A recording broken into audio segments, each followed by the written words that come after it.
two MLAs who were sent to judicial custody for assaulting a cop in the Maharashtra Assembly have gotten bail from court today. After much uproar over the incident, the 5 MLAs were suspended from the Assembly and later 2 of them, Kshitij, Thakur and Kadam, were sent to judicial custody. Both Kshitij and Kadam have been granted bail today, but there are questions as well at this time which are being raised as to why no action was initiated against the other MLAs in question as well.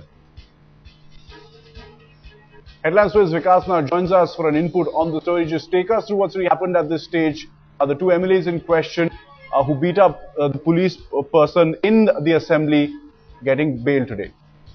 After spending 3 days in jail, both the MLAs of MNS and Bharatiya Agadi Parishad has been granted bail by the magistrate court in Mumbai. They have been got bail on surety of 15,000 rupees and a clause that they have to be present in crime branch on every Wednesday.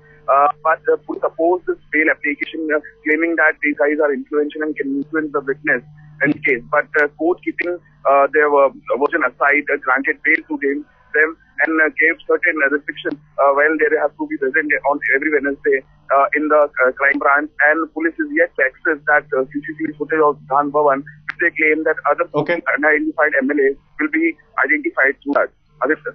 Vikas, to stay on for a moment, let's also connect with YP Singh, former top cop, RT actress now.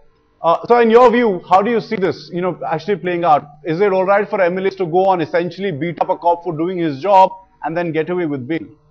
I think the acts of, as it is, we would be knowing that the acts of these MLAs have been very reprehensible. But what is more shocking is the fact that the police is just doing a drama of investigation. Initially, on day 1, there was a strategy laid down where these people would be arrested and straight away presented in the court when 167 Code of Criminal Procedures said that 24 hours police can keep for the purpose of investigation.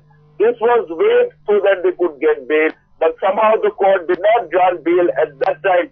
They went to police custody and later on the bail application got postponed. And today when the bail is granted, it is shocking because the essential procedure here is to conduct an identification parade. For that, this can be done only in a prison before a magistrate. So instead of insisting on they being sent to jail or identification parade, police has been soft of them. This is just a game of connivance where the accused and the cops have joined hands together so that somehow to the outward seeming it will appear that the police is doing actual investigation, but actually they are doing only adjustment with the case on ground of political pressure. But you think, Mr. Singh, that is the irony here as well, that the police then has no alternative than to sort of, strike a deal with these MLAs, because certainly, this is not just about protecting one of their own, this is also about setting the wrong precedent here, which seems to have no impact on these errant MLAs. I think what has happened here is that the police has succumbed to the pressures of the politicians, and in the process they have bargained with the honor and the romanticism of the uniform which is required for the essential services of law and order. This is very, very unfortunate. In a normal case, if a cop is beaten, the accused is treated in the toughest possible manner. But here, in the case of MLAs, when a cop is beaten, they are treated very, very lightly, but at the same time, they are compromising the investigation by not conducting identification parade and not interrogating them to come out with other names.